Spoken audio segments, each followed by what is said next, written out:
Oi, gente! Hoje eu estou, muito bem acompanhada aqui para mostrar para vocês, como eu prometi, a diferença entre canjica, né? Canjica baiana, canjica aí, pessoal que mora em São Paulo, né? Então é uma confusão. Eu, uma baiana, casada com um paulista. Agora imagina a confusão aqui em casa, né? Toda vez que o G fala, você vai fazer canjica?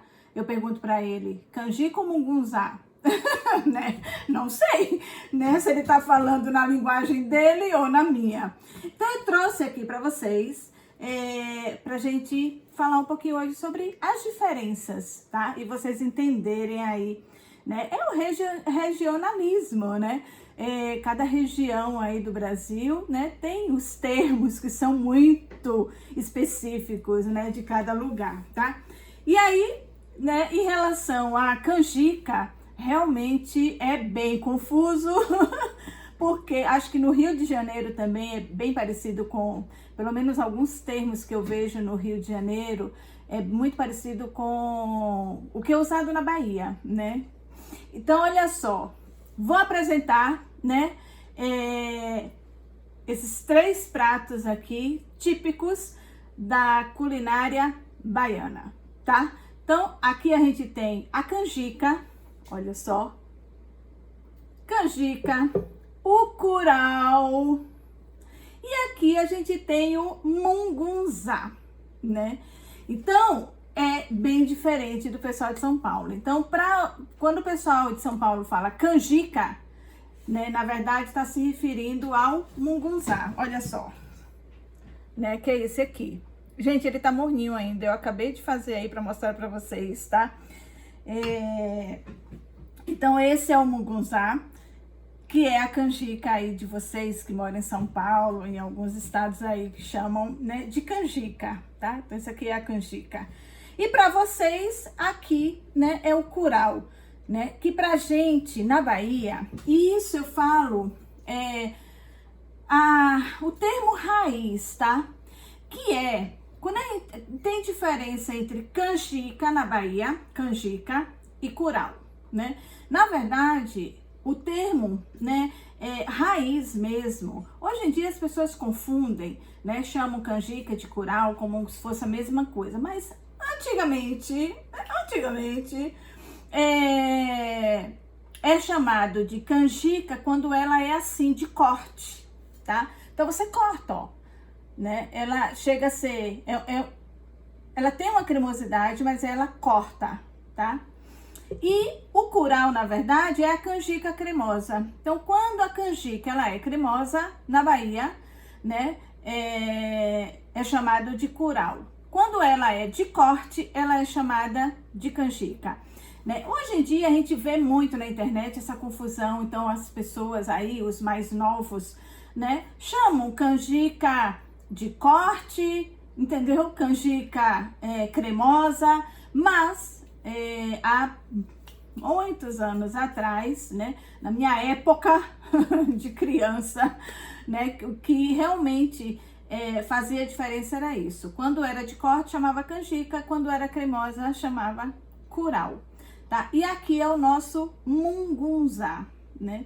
E que é delicioso. Então, esses dois aqui feito com milho amarelo, como vocês viram ontem, e esse aqui é feito com milho branco, né? Que a gente acha aqui no Japão, a gente acha em produtos brasileiros aí, né? Que vende produtos brasileiros, que é, ó, esse milho aqui, né? Tá? E tá exatamente, ó, canjica de milho, só que o milho branco, né? Que na verdade pra gente é o mungunzá, ok? Tá? Então esse é o que faz, né? O mungunzá, que é a canjica aí pro pessoal de São Paulo. Confuso, né, gente? Agora imagina eu aqui casada com paulista, né? A baiana com paulista. Então, realmente toda vez que um fala canjica, a gente tem que confirmar, é canjica ou é mungunzá? Para saber exatamente o que tá com vontade de comer, né?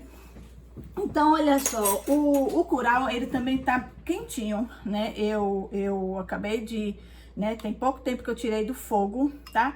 Então, assim, o ponto vai depender muito do que você quer, né?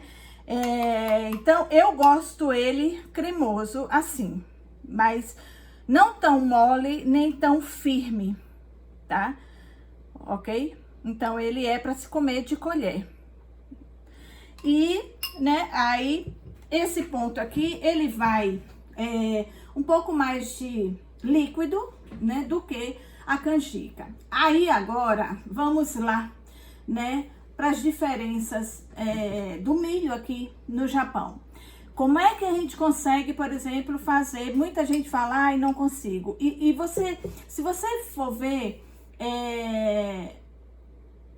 As pessoas acham que não dá para fazer com o milho daqui, mas é o que eu falei ontem, gente. Se vocês têm um pouquinho de conhecimento, e eu espero estar ajudando vocês realmente com isso, né?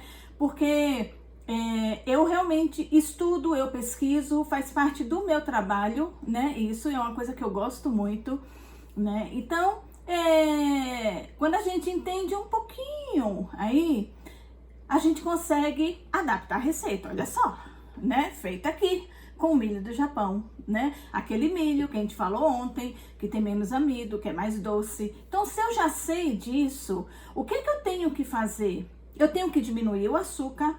Bom, o açúcar, quando a gente pega a receita, por exemplo, isso aqui é receita da minha casa, que eu adaptei, né, pra cá, com o milho do Japão, né? São receitas do caderno da minha avó. E... quando a gente já pega, eu pelo menos quando já pego receitas do Brasil para eu adaptar para o Japão, a primeira coisa é diminuir a quantidade de açúcar, né? Então, normalmente eu já diminuo. E aí aqui, se eu sei que o milho ele realmente é mais doce, eu diminuo mais ainda. Então, eu já parto desse princípio. E a outra é que eu sei que a quantidade de amido é menor, mas eu particularmente, eu prefiro apurar o ponto no fogo e compensar, como eu vou falar para vocês aqui, né, da forma como eu achei que ficaria melhor, né, ao invés de colocar o amido de milho, né? Então, eu não gosto de usar. Agora, eu já ensinei, por exemplo, em cursos, né, tem um curso presencial de comidas juninas aí, em que eu coloco o amido de milho, é opcional, mas eu dou a dica de colocar o amido de milho, porque aí você acelera o ponto, né? Mas eu não gosto porque eu acho que perde a essência, entendeu? A canjica, imagina, ela não tem nenhum outro engrossante a não ser o próprio amido do milho. Então, eu realmente, assim, eu prezo muito, né, pelo original. Não tem jeito. E aí, o que acontece? Você tem que apurar mais tempo no fogo. Demora mais para apurar. Mas, se eu sei que o milho daqui tem menos amido, o que eu vou fazer? Eu pego, por exemplo, a receita da casa, lá do caderno da minha avó, tava lá. 8 espigas para 400 ml de leite, por exemplo, né? Não lembro se era exatamente essa proporção. Mas aí o que eu vou fazer? Eu vou aumentar a quantidade de milho e manter a quantidade de líquido. E foi daí que eu parti os meus testes, né? Então, eu peguei, diminuí o açúcar, né? E aí também você precisa conhecer um pouquinho, porque você sabe que o açúcar também é importante, né? Nesse processo aí de cozimento. Eu diminuí um pouco o açúcar e eu, né, aumentei a quantidade de milho, tá? E mantive a quantidade de líquido.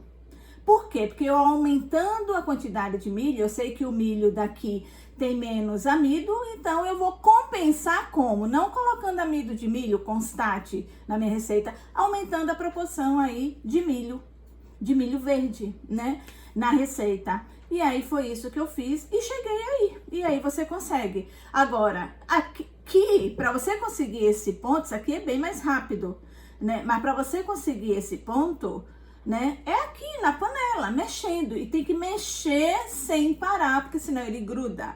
Ele pega no fundo da panela, por mais grossa que seja. E outra, gente, tome cuidado, né, quando vocês forem fazer, porque ele borbulha e ele vai, né, respingando, né, vai pulando e você acaba se queimando e tudo. Então, tem que tomar muito cuidado ao fazer, né, a canjica, tá? O curau, né? Porque realmente, assim, você corre um risco de se queimar, porque ele pula muito, tá? Então, e tem que mexer sem parar, ok? Para você conseguir. Já o curau, ele é mais fácil. Então, tá, eu aumentei também a quantidade de milho, mas o leite eu aumentei também proporcionalmente, tá? A receita. Então, aqui não. Aqui eu mantive a quantidade de líquido da receita original, né, da minha avó, e eu só aumentei a quantidade de milho, né, e diminuí de açúcar. Aqui eu aumentei também um pouco a quantidade de líquido, né, em relação à quantidade de milho para ele ficar mais cremoso, porque não é que esse daqui, tudo bem, dá para você fazer um ponto a menos, né, mas a quantidade de leite, né, o leite de coco que você usa de líquido aqui de um e para o outro é um pouco diferente, tá? Aqui vai um pouco mais, e isso faz diferença, né, na cremosidade dele, tá? Então é isso, então você vai apurando. A dica que eu dou, como é que você vai saber o ponto, né? Lembra que, eu não sei se vocês já viram minha dica de quando faz brigadeiro, quando faz docinho, ó, pratinho no freezer. Então vai fazer a receita aí, começou a receita, pega um pratinho, qualquer pratinho, eu gosto de pratinho baixo assim, bota no freezer e vai e começa a receita. Por quê? Porque ele já vai gelando e aí você vai testando o ponto aqui. Então, você pinga um pouco aqui, né? Eu volto até, inclusive, para o freezer um pouco, mas acelera o processo. E aí, ele esfria rapidamente para você ver como é que ele vai se comportar depois de frio. E você vai testando os pontos, né? Como é que eu sei o ponto da canjica? Vamos falar, né? Vamos falar. Vamos puxar a sardinha pro meu lado. Canjica, ok? Como que eu sei o ponto dela, né? Pra cortar. Eu boto no meu pratinho aqui, levo pro freezer aí, e ele tem que soltar da minha vasilha, do meu pratinho, ele tem que soltar sem sujar. Ele solta totalmente, né? Nossa, ele desgruda assim totalmente, né? Sem grudar aqui. Aí ele tá no ponto. Quando ele tá frio, ele faz isso, tá? Tanto é que quando você coloca ele para esfriar e tudo, normalmente na Bahia a gente coloca num pirex, aí, né? Você vê que ele tá firme. Se você consegue até soltar, desenformar ele, se você quiser, né? Então, esse é o ponto. Então, para você ver o ponto aí durante o cozimento, faz esse teste aí com um pratinho congelado, né? Que você vai conseguir. O ponto do curau, né? Também. Porque assim, vai depender muito de gosto, né? Eu gosto desse ponto, ó, tá? Ele é bem firme. Isso aqui ele tá um pouquinho morno, mas ele já tá praticamente frio, tá? Então, é esse ponto aqui que eu gosto, depois que esfria. Mas como é que eu sei que ele ia ficar exatamente nesse ponto que eu gosto? O pratinho no freezer, né? Porque aí você já consegue ver depois dele frio. E aí, você vai vendo, tá? O quanto você quer ele cremoso. Tem gente que gosta mais molinho, né? Pode ser mais firme também, tá? E o mungunzá, né?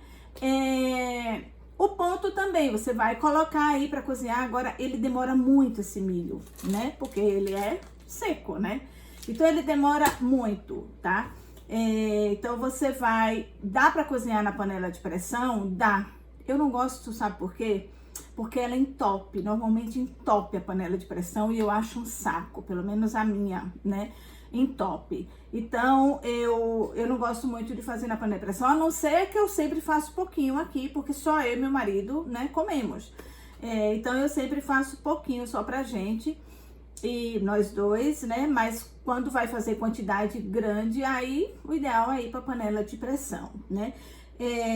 Dá pra você colocar um fiozinho de óleo na panela, para ele não entupir, mas sinceramente, dependendo do leite de coco que você usa, ele já tem tanta gordura que eu não aconselharia a botar, né? Porque aqui a gente compra o leite de coco industrializado. No Brasil, na Bahia, a gente fazia o próprio leite de coco para fazer esses pratos, né? Mas aqui não, então eu não gosto. Então eu cozinho na panela normal, mas demora mais de 1 hora aí, ele fervendo. Isso aqui tem 250 gramas, 250 gramas do milho, né? Aqui, fora o que eu já comi, tá? Então, é essa quantidade, mas sei lá, mais metade disso aqui, praticamente, que eu já comi. Oh, meu Deus! Mas é muito bom, gente. Ele quentinho é maravilhoso. E aí não dá pra resistir, né? Então, olha só. Você vai cozinhar ele aí. E aí também você vai vendo o caldinho dele, né? Tá? Eu gosto também, ó. O caldinho, ele mais grossinho. Deixa eu ver se dá pra vocês verem mais de perto, tá? Então, o caldo, ele é mais, tá vendo? É um caldinho mais grossinho. Então, eu gosto dele assim, tá? Então, aí você vê também o ponto que você quer, né? Ele, né? Pode ser um pouquinho mais ralo, pode ser mais firme, com menos caldo, tá? Então, dá pra você controlar. Aqui tem uns pretinhos aqui que é cravo, eu cozinho com cravo também, porque dá um saborzinho. Isso aqui depois, quando a gente vai, né, servir, quando a gente coloca aqui tudo, coloca canela. Eu sempre exagero, eu sempre exagero na canela, porque eu amo a canela, tá? Então, coloca canela aqui também, você pode polvilhar a canela pra comer, né? Mas eu quis deixar assim pra vocês verem, né? Tá? Então, é isso, aqui a diferença. O que mais? Bom, as receitas é o seguinte, se vocês quiserem as receitas, eu vou postar as 3 receitas lá no Instagram, tá? Então, eu preciso, vou fazer o post, ainda não fiz, né? Vou montar um postzinho bonitinho aí com as receitas lá no Instagram. Então, vão lá pro Instagram, né? Fiquem de olho lá para vocês pegarem as receitas dos 3 aí. Eu vou, não sei se eu vou postar, acho que eu vou postar um de cada vez, que fica mais fácil para vocês verem. Então, fiquem de olho lá no meu Instagram, tem um link aí. E, gente, se você não me segue ainda lá no Instagram, segue, marca lá para seguir, porque aí toda postagem que eu fizer chega para você mais fácil. Porque muita gente reclama que, ai, Ana, eu não vejo suas postagens, não sei o quê. É óbvio, né? Quantos milhões de pessoas, né, usam, quantos milhões de usuários aí, né, no Instagram. Então, eles vão mostrando aleatoriamente. Então, se você segue aquela pessoa, se você tá sempre curtindo as postagens daquela pessoa, né, tá sempre comentando, compartilhando, interagindo, eles vão mostrando mais para você, porque fala, nossa, essa pessoa aqui é um robô, mas ele é inteligente, a inteligência artificial.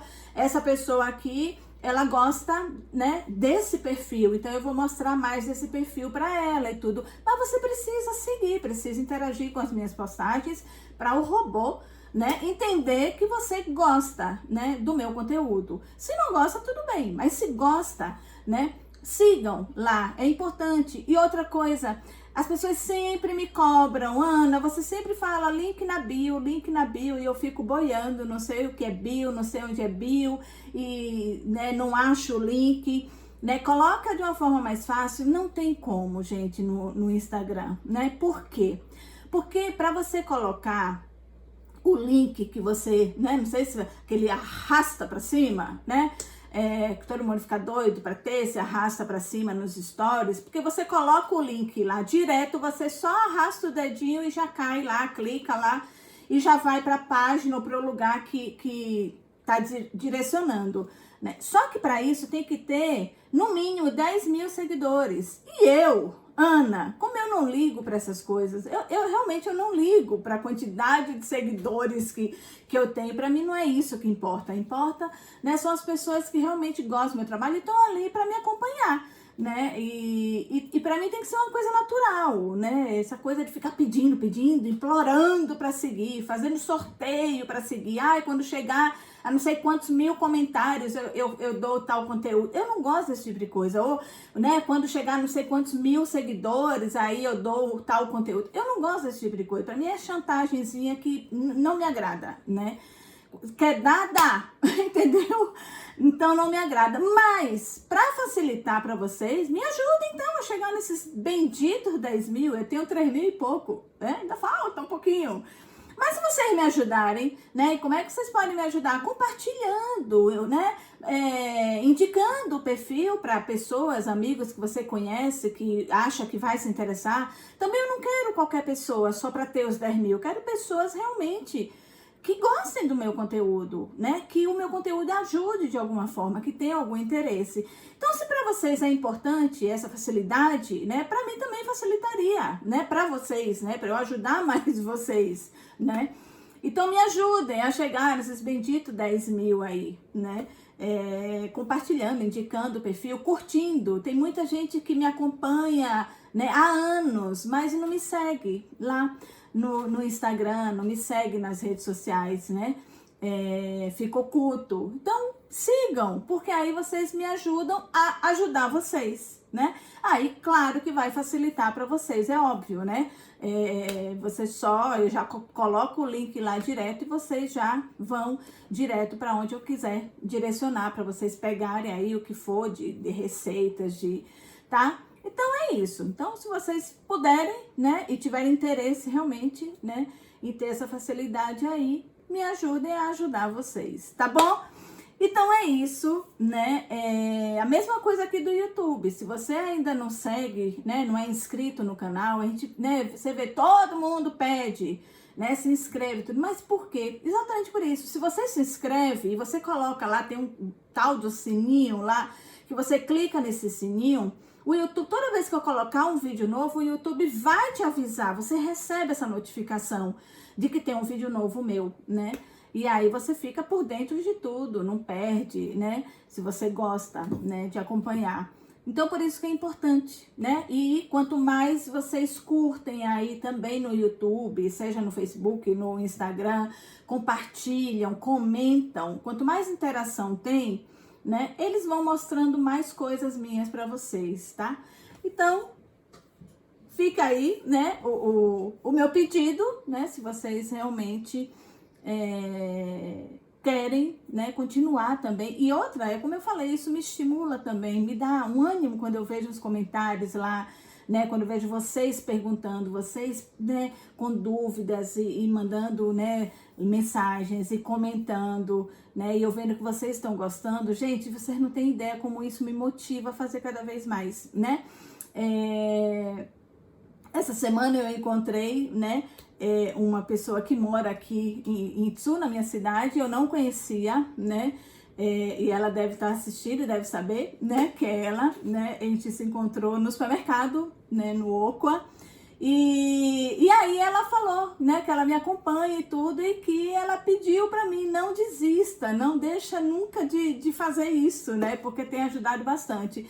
Então, quando eu ouço esse tipo de coisa, nossa, me dá muito ânimo, me motiva a fazer cada vez mais, porque eu vejo um sentido, né, do meu trabalho, né, porque quando a gente acha, né, vocês não se manifestam, a gente acha que vocês não estão gostando, que não tá, né, para vocês tanto faz e tudo, isso vai fazendo com que a gente vai desanimando, porque, né, as pessoas não estão curtindo, não tá adiantando, não tá ajudando, então, mas se vocês falam, a gente sabe que tá ajudando, né? E isso dá uma motivação muito grande. Então, eu agradeço de coração mesmo, e eu fico muito feliz, assim, de poder estar ajudando de alguma forma vocês, principalmente quem mora aqui no Japão, né, com todas as dificuldades que a gente tem. Então, se a gente puder tornar a nossa vida, né, melhor, né, a gente ter uma vida mais feliz, né, a gente tem uma qualidade de vida melhor, e principalmente, né, através da cozinha. Tem coisa melhor, gente, né? Não tem. Então, o que eu puder te ajudar nessa parte aí, pode contar comigo, né? E enquanto vocês estiverem aqui me assistindo e me mostrando que estão gostando, eu não vou desistir mesmo. Tô aqui todos os dias. E já tô bolando coisa nova, tá? Muito bacana aí, que eu tenho certeza que vocês vão gostar. Ok? Então, receita, eu vou montar elas aí e vou postar, tá? No Instagram. Então, fiquem de olho lá, né? Que logo, logo vocês vão ter as 3 receitas aí para vocês fazerem, né? E me contarem depois, né? O resultado, ok? Então, espero que vocês tenham gostado. Espero que a gente tenha esclarecido aí essa diferença, né?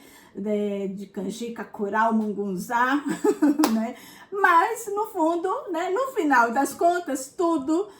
os 3 são bem saborosos, eu gosto muito. Se você me perguntar qual que eu gosto mais, eu não saberia dizer, né? E eu espero que vocês gostem também aí, tá bom? Então amanhã a gente tá de volta, gente. Beijo, brigadão, tá?